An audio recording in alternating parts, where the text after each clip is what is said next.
Singh, assistant professor political science, Shri Sanwaliya ji government college Mandapiya Chittorgarh. आज हम पढ़ेंगे अध्यक्षीय शासन प्रणाली यानी प्रेसिडेंशियल फॉर्म ऑफ गवर्नमेंट।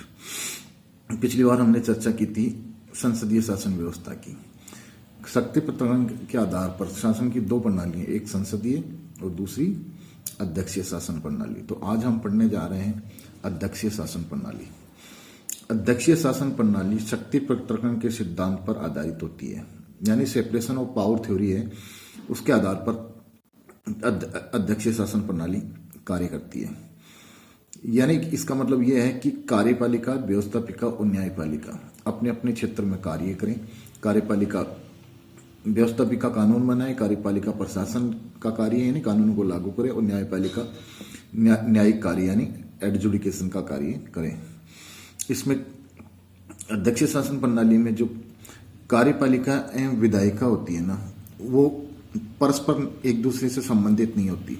जिस प्रकार संसदीय शासन व्यवस्था के अंदर उनके मध्य घनिष्ठ पारस्परिकता या संबंध होता है, जबकि अध्यक्षीय शासन प्रणाली में कार्यपालिका और व्यवस्थापिका अलग अलग होती है, उनका जुरिडिक्शन अलग होता है और वो एक दूसरे से संबंध नहीं होती। इस प्रणाली में देश का सर्वोच्च शासक जनता द्वारा निर्वाचित अध्यक्ष होता है, जिसे सामान्यतः राष्ट्रपति कहते हैं, जो एक निश्चित कार्यकाल के लिए जनता के द्वारा चुना जाता है एवं वह व्यवस्थापिका का सदस्य नहीं होता। और व्यवस्थापिका केवल विशेष परिस्थितियों में महाभियोग की प्रक्रिया के द्वारा ही राज्य अध्यक्ष को उसके पद से हटा सकती है। कार्यपालिका अपनी नीतियों के लिए नीतियों एवं कार्यक्रमों एवं निर्णयों के लिए व्यवस्थापिका के प्रति उत्तरदायी नहीं होती है एवं इसमें इस शासन व्यवस्था में स्थायित्व या स्थायीपन रहता है। अब हम बात करते हैं अध्यक्षीय शासन प्रणाली की प्रमुख विशेषताएं। तो जो इन विशेषताओं की बात करें, पहला विशेषता है यथार्थ कार्यपाल, रियल एग्जीक्यूटिव। इससे तात्पर्य यह है कि संसदीय शासन में नाम मात्र और वास्तविक दो कार्यपालिकाएं होती है, पर अध्यक्षीय शासन व्यवस्था में एक ही कार्यपालिका होती है, जिसे राष्ट्रपति कहते हैं। वही राज्य का अध्यक्ष होता है और वही सरकार का अध्यक्ष, यानी वो राष्ट्रपति ही रियल एग्जीक्यूटिव होता है, जैसा कि अमेरिका का राष्ट्रपति है। दूसरी विशेषता है कि जो राज्य अध्यक्ष यानी राष्ट्रपति होता है, उसका उत्तरदायित्व है व्यवस्थापिका के प्रति न होकर वह अपने वोटर्स के प्रति, निर्वाचकों के प्रति उत्तरदायी होता है।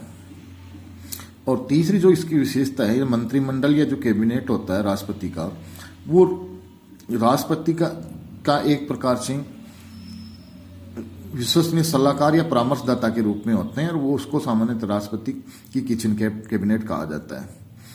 अगली जो विशेषता है कैबिनेट होती है, वो व्यवस्थापिका के सदस्य नहीं होते हैं और ना ही वो व्यवस्थापिका की यानी कार्रवाइयों में भाग लेते हैं। अमेरिका के राष्ट्रपति के जो मंत्री हैं वह अमेरिकी कांग्रेस के मेंबर नहीं होते, ना उसकी प्रोसीडिंग्स में हिस्सा लेते हैं। अगली विशेषता इसकी जो है वह शासन में स्थायित्व, ये इसकी सर्वोपरि विशेषता है। इसका मतलब ये है कि जो राष्ट्रपति है वो निश्चित कार्यकाल के लिए चुना जाता है। बीच के अंदर व्यवस्थापिका कोई अविश्वास प्रस्ताव के माध्यम से उसको नहीं हटा सकती, अपितु विशेष परिस्थितियों में महाभियोग की प्रक्रिया को अपनाकर ही राष्ट्रपति को हटा सकती है। अब हम चर्चा करेंगे अध्यक्षीय शासन प्रणाली के गुण एवं दोषों की। तो जब हम इसके गुणों की बात करते हैं, तो पहला जो सर्वोपरि गुण है, जिस पर जैसे संसदीय शासन में उत्तरदायित्व है, संसदीय शासन प्रणाली का सर्वोत्तम गुण है, वैसे ही स्थायित्व है, यानी कि शासन में यानी कार्यपालिका का जो स्थायीपन है, स्थायित्व है, वो अध्यक्षीय शासन प्रणाली का सर्वोपरि गुण है। क्योंकि कार्यपालिका में स्थायित्व रहता है, इसलिए जो कार्याध्यक्ष है, कार्यपालिका का जो अध्यक्ष है, जो राष्ट्राध्यक्ष है, वो अपनी नीति, प्रोग्राम, एजेंडे को सही तरीके से लागू कर सकता है और उस एजेंडे में वो कॉन्टिन्यूटी या निरंतरता बनाए रख सकता है।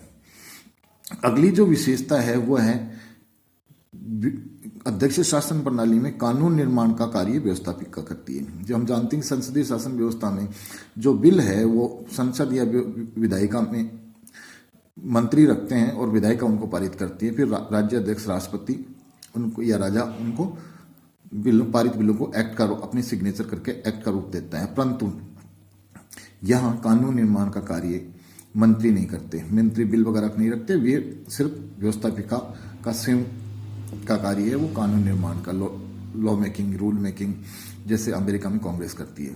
इसमें जो दलीय व्यवस्था होती है अध्यक्ष शासन प्रणाली में, वो लचीली व्यवस्था होती है। हालांकि दलीय व्यवस्था होती है, परंतु दलीय जो कठोर कानून या अनुशासन है वो इसमें लागू नहीं होता। विपक्षी पार्टी के सदस्यों को भी मंत्रिमंडल में स्थान दिया जा सकता है, या सत्तापक्ष के दल के लोग भी अपनी सरकार की आलोचना स्वतंत्रता से कर सकते हैं।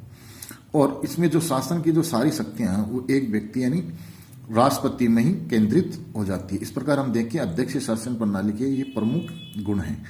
इन गुणों के साथ साथ अध्यक्ष शासन प्रणाली में कुछ दोष हैं जिनके बारे में हम चर्चा करेंगे। शासन के उत्तरदायित्व की समुचित व्यवस्था इसमें नहीं होती। इस कारण ये पूर्णपणे निरंकुश और खतरनाक हो सकती है, क्योंकि जो राज्याध्यक्ष है, जो राष्ट्रपति है, वो एक निश्चित कार्यकाल के लिए चुना जाता है और उसको सामान्य परिस्थितियों में हटाया भी नहीं जा सकता, और सारी की सारी शक्तियों का केंद्रीकरण राष्ट्रपति में हो जाता है। इसलिए ये जो प्रणाली है वो कहीं ना कहीं तानाशाही की तरफ संकेत करती है।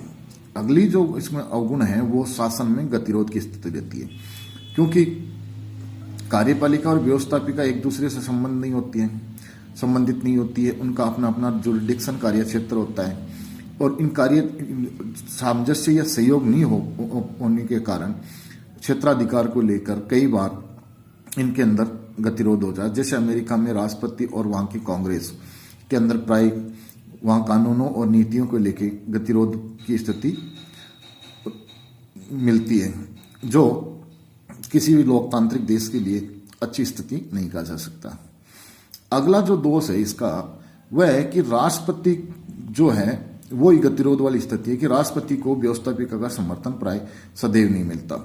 यानी जो अमेरिका में कांग्रेस है और राष्ट्रपति है, उनके मध्य टकराव रहता है। राष्ट्रपति की बहुत सी नीतियों को वहां की कांग्रेस अस्वीकार कर देती है, और राष्ट्रपति अपने विवेकाधिकार का प्रयोग करके कांग्रेस के कई कानूनों को मानने से मना कर देता है। इस कारण राष्ट्रपति और कांग्रेस के मध्य हमेशा ही एक प्रकार से गतिरोध की स्थिति रहती है, तनाव की स्थिति रहती है, जो किसी भी लोकतांत्रिक प्रणाली के लिए अच्छी नहीं कह सकते हैं। और हम सार रूप में देखें, अध्यक्षीय और शासन प्रणाली दोनों की तुलना करके देखें तो जो वर्तमान आधुनिक लोकतांत्रिक शासन व्यवस्थाएं हैं उनमें अध्यक्षीय शासन प्रणाली से बेहतर संसदीय शासन प्रणाली को माना जाता है, क्योंकि लोकतंत्र एक जिम्मेदार और उत्तरदायी शासन होता है, और उत्तरदायित्व की जो प्रणाली है वो संसदीय शासन प्रणाली ज्यादा कारगर है।